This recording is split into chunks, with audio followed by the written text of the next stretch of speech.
two stories. The first one is What Do They Do with All That Poo? And the second one is called Unicorn Day. Ready to get started? All right. The first story is What Do They Do with All That Poo? Written by Jane Kurtz, illustrated by Allison Black. What do they do with all that poo? At zoo after zoo, the animals chew, and then they poo. Poo is made of mostly water, but also bacteria and bits of undigested food. Animal poo goes by a lot of different names, including manure, scat, droppings, dung, castings, and guano. Giraffe poop looks like marbles as it drops a long, long way. A giraffe has 4 stomachs, so it digests foods very efficiently.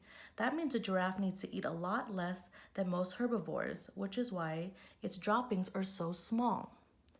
Panda poo is full of bamboo. Pandas eat and poop all day. Pandas digest only 17% of the bamboo they eat, and the leaves and stems pass through their systems very quickly.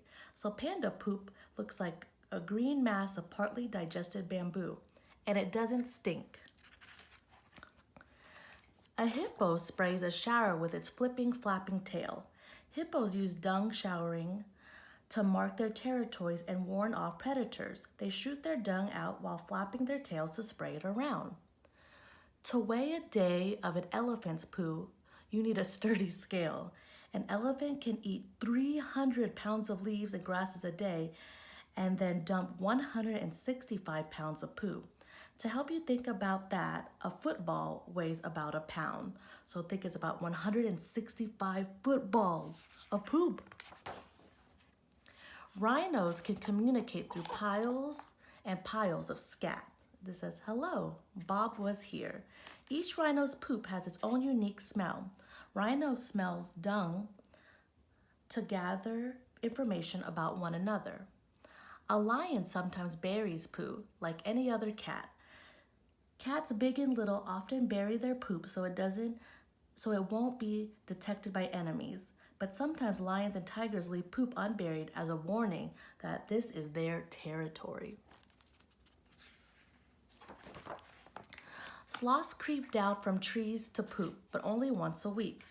Why do sloths spend so much energy leaving the protection of trees to poop on the ground? It's a mystery scientists are trying to solve.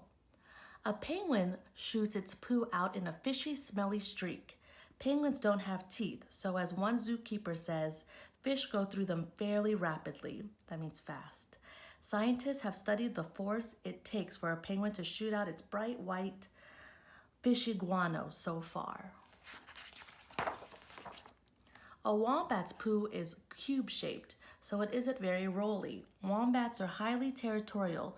They each deposit 80 to 100 droppings every evening as signposts to say, I'm here. It helps to have a square signpost that doesn't roll away. Some snakes poop only once a year. They digest their food slowly.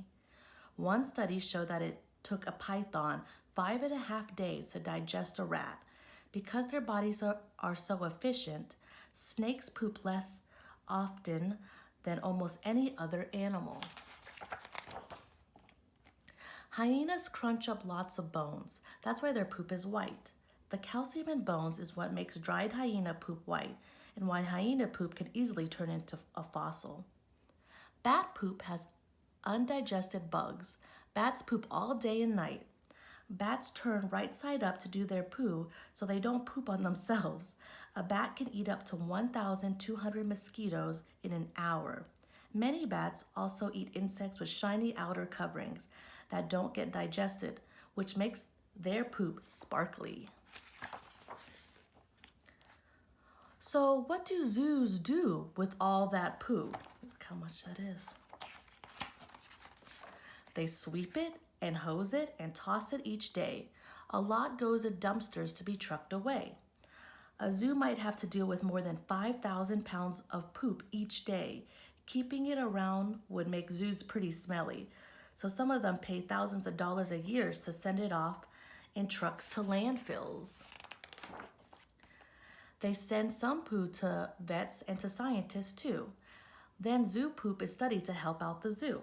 Doctors and vets study poop to see how well an animal is digesting its food and to spot health problems. Some zoos are experimenting with using poop to produce biogas that can power vehicles like cars or buildings like a zoo hospital.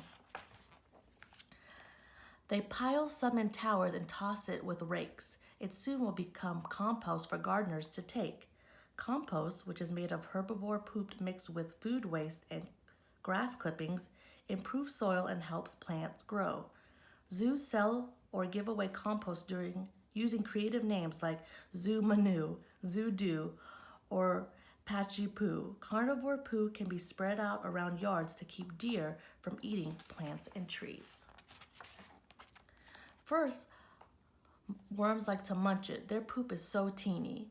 Then worm poop plus zoo poop grows perfect zucchini. Worms are an important part of the zoo poo composting process. They can eat hundreds of pounds of organic matter every week. Woodland Park Zoo in Seattle sells worm dew made from zoo dew compost and zoo coffee grounds. The zoo says it's been pooped once by exotic herbivores and pooped again by compost living worms. They even make paper from elephant poo. Elephant poo comes out so much with plant fiber that a machine can wash the poo and pull out the fiber, which can then be used to make paper and cards. Zoo poo paper is pretty, not smelly, it's true. Whoa, look, yikes, duck! That monkey at the zoo just threw its poo at you. Many primates throw poo. Scientists discovered that chimpanzees who throw the most poo and hit their target the most often are the smartest and most sociable, which suggests that throwing is a form of communication and self-expression, and maybe a step towards using tools. The end. So these are all the different kinds of poop. There you go. Unicorn Day. Words by Diana Murray, pictures by Luke Flowers. Hooray, hooray, it's Unicorn Day. All unicorns this way. When unicorns come out to play, they have 3 rules they must obey. Unicorn Day rules. Rule number 1, show off your horn, be proud to be a unicorn. Rule number 2, fluff up that hair, make sure it's groomed and styled with flair. Rule number 3, have fun, fun, fun. This rule is the most important one. In the woods where tall trees sway, they sing the song of Unicorn Day. Sunshine, flowers, fairy wings, today's a day for joyful things. Nay, nay, nay, dance and play, happy, happy Unicorn Day. They kick their hooves, they jump and cheer, and sparkly butterflies flutter near. They slide on rainbows in the air and love to braid each other's hair. They point their horns up as they fly, and cupcakes rain down from the sky. Then after they had a bite, it's time to have a glitter fight. Uh-oh, that's no unicorn. That's a horse. He turns around to leave, of course. His horn's not real, it's just pretend. But they don't want to lose a friend.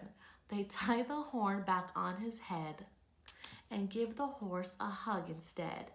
Then it's back to fun, fun, fun. That rule's the most important one. They march together, tall and proud, and soon some more friends join the crowd. Look. Clip, clip, clop. They trot along as everybody sings the song. Cupcake sprinkles, cherry tarts, starlight twinkles, glowing hearts. Sunshine, flowers, fairy wings. Today's a day for joyful things. Nay, nay, nay, dance and play. Happy, happy Unicorn Day. So these are the 2 books we read today. today, and I hope you enjoyed them. If you like this YouTube channel, go ahead and like and subscribe, okay? See you next week. Bye.